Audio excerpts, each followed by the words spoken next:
खबर social media की है जो आम जनमानस अपने विचार को सोशल मीडिया पर प्रस्तुत करती है। धन्यवाद। यह खबर सोशल मीडिया की है, लेकिन इस खबर की सच्चाई आपको हैरान कर देगी।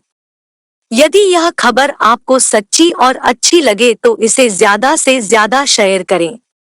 मोदी जी और जेटली ने तो आईबीसी से मछली फंसानी चाहिए थी, लेकिन फंस गए मगरमच्छ। दरअसल इन बड़े लोगों ने बिजनेस के नाम पर सोनिया गांधी के कहने पर मनमोहन सिंह से लोन लिए, लेकिन बिजनेस में यह पैसा न लगाकर प्रॉपर्टी, दाल, चीनी आदि के स्टॉक में लगाकर आम जनता का पैसा कालाबाजारी से लूटना चाहते थे। लेकिन इनको क्या पता था कि बीच में मोदी टांग फंसा देगा। यह इंसॉल्वेंसी और बैंकिंग कोड जो जेटली लेकर आया है, वो नोटबंदी और जीएसटी से भी बड़ा सुधार लाया है। जेटली ने तो आईबीसी से मछली फंसानी चाहिए थी, लेकिन फंस गए मगरमच्छ।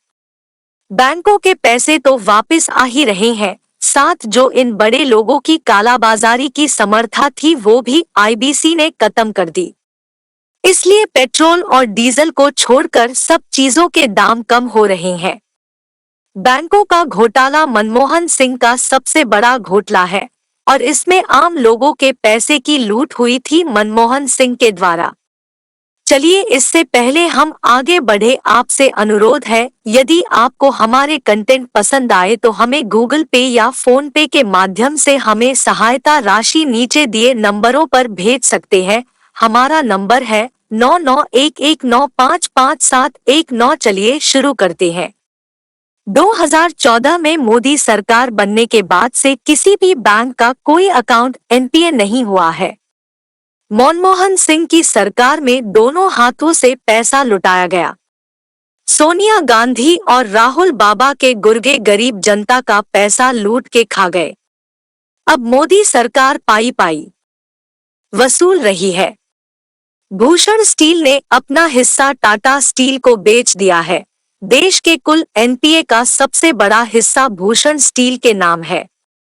जिंदल स्टील को अपने रेल व्यापार का 49% हिस्सा बेचना पड़ रहा है। और हाँ, उसने अपने 3500 मेगावाट के पावर प्लांट को भी सेल पर लगा दिया है। एसआर का भी यही हाल है। जनता के पैसे को अब हर हाल में लौटाना है, इसलिए वो भी अपने स्टील कारोबार का बड़ा हिस्सा बेचने को मजबूर है और अपने तेल व्यापार की 49% हिस्सेदारी भी बेच रहा है। जीवीके के भी बुरे दिन आ गए हैं। बैंकों के पैसे लौटाने के लिए अपने बैंगलोर और बॉम्बे एयरपोर्ट 33% हिस्सेदारी बेच रहा है और सड़क से जुड़ी अपनी पूरी संपत्ति को सेल पर लगा दिया है। डीएलएफ का तो हाल मत पूछो। दिल्ली का भव्य साकेत मॉल तक बेचने की नौबत आ गई और अपने रेंटल और भूमि संपत्ति में से 40% हिस्सा बेच रहा है। जीएमआर ने highway project, South African coal mine, Istanbul airport और सिंगापुर पावर प्रोजेक्ट का 70%, इंडोनेशिया के 2 कोयला खदानों को सेल पर लगा दिया है। JP group UltraTech, Yamuna expressway और जेएसडब्ल्यू में अपनी पूरी हिस्सेदारी बेच रहा है। टाटा भी नहीं बचे, इन्हें यूके में कोरस स्टील प्लांट बेचना पड़ रहा है, धमरा पोर्ट को बेच रहा है, दक्षिण अफ्रीका में न्यूटिल बेच रहा है, बॉम्बे में जमीन तक बेचनी पड़ रही है। लंको आंध्रा और उडुपी में अपने बिजली उत्पादन यूनिट बेच रहा है। आलोक इंडस्ट्रीज के एनपीए को भी रीस्ट्रक्चर किए जाने की तैयारी चल रही है और शिकंजा कसा जा रहा है। वीडियोकॉन 6 सर्किल में अपना टेलीकॉम स्पेक्ट्रम बेचने को मजबूर है। मोजाम्बिक में तेल संपत्ति बेच रहा है। रेनोका शुगर, ब्राजील पावर चीनी और बायोफ्यूल के कारोबार को निपटाने में जुटा है। सहारा समूह की 86 संपत्तियां बिक रही हैं। फॉर्मूला 1 का 42%, मुंबई में सहारा होटल, लंदन के hotel, New York plaza hotel, the dream New York hotel और 4 हवाई जहाज बेच रहा है। बेचारे विजय माल्या के तो दुर्दिन ही आ गए हैं। किंगफिशर की सारी संपत्ति बिक रही है। रिलायंस इंफ्रास्ट्रक्चर के तो हाल मत पूछो। मुंबई में बिजली कंपनी के उत्पादन और वितरण का 49% हिस्सेदारी बेचनी पड़ रही है। बिरला सीमेंट अपना सीमेंट के व्यापार और सड़क की सारी परियोजनाएं बेच रहा है। एनडीटीवी को इनकम टैक्स का नोटिस आ रखा है। इलेक्ट्रोस्टील के विरुद्ध भी एसबीआई ने एनसीएलटी मूव कर दिया है। गीतांजलि ग्रुप की संपत्ति को भी एड ने जब्त करना शुरू कर दिया है। नीरव मोदी और मेहुल चोकसी की संपत्तियां जब्त हो रही है। इंसॉल्वेंसी और बैंक्रप्सी कोड बिल के चलते करीब 2100 अन्य कंपनियों ने बैंकों का 83,000 करोड़ का कर्ज उतार दिया है। और ये सब बैंकों का कर्ज उतारने के लिए। जरा सोचिए, कभी आपने कल्पना की थी कि 60 साल बाद देश की नामी कंपनियां अपनी संपत्ति बेचकर बैंक का कर्ज वापस कर रही होंगी? हाल ही में ये बात सामने आई है कि 9 लाख करोड़ रुपए को एनपीए में से 4 लाख करोड़ रुपए सेटलमेंट स्टेज पर वापस आ गए हैं। धड़ाधड़ कार्यवाही करते हुए पीएमएलए के अंतर्गत ताबड़तोड़ छापेमारी कर रहा है। स्पष्ट है कि शिकंजे कसे जा रहे हैं। दर्द स्वाभाविक है। दशकों का कचरा भरा हुआ है। स्वच्छता मिशन चालू है। धैर्य बनाए रखें। स्विस बैंक में भारतवंशियों की कुल जमा पूंजी 7,000 करोड़ रुपए पहुंच गई है और कांग्रेसी इसी पर बवाल मचा रहे हैं। तो भैया, सर्वप्रथम तो जानकारी दे दूं कि भारत की भाजपा सरकार ने स्विस सरकार के संग एक संधि की है, जिसके अंतर्गत प्रत्येक भारतीय के स्विस बैंक खाते की जानकारी वो अब भारत सरकार को देते हैं।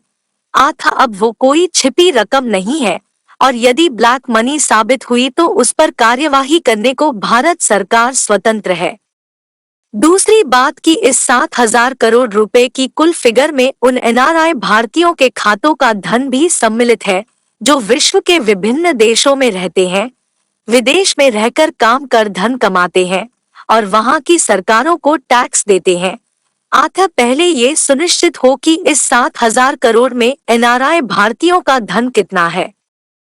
और जो कांग्रेस आज स्विस बैंक में भारतीयों के 7,000 करोड़ रुपए पर आक्रोशित हो रही है, उसे जानकारी दे दूं कि वर्ष 2006 में जब कांग्रेस की सरकार थी और कांग्रेस गांधी परिवार 76,000 करोड़ रुपए का कॉमनवेल्थ घोटाला, 1,76,000 करोड़ रुपए का 2G घोटाला, 2 लाख करोड़ रुपए का कोयला घोटाला और 8 लाख करोड़ रुपए का बैंक एनपीए घोटाला कर सरकारी बैंकों की 82% पूंजी डका रहे थे।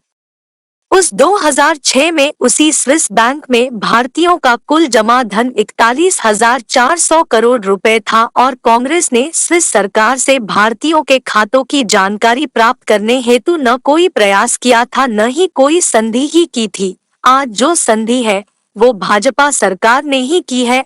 2006 के 41,400 करोड़ से आज ये आंकड़ा उससे 6 गुना कम 7,000 करोड़ आया है, तो भाजपा सरकार के प्रयास से ही आया है। तीसरी बात, क्या कांग्रेस ये कह रही है कि स्विस बैंक में जमा हर भारतीय का धन ब्लैक मनी है?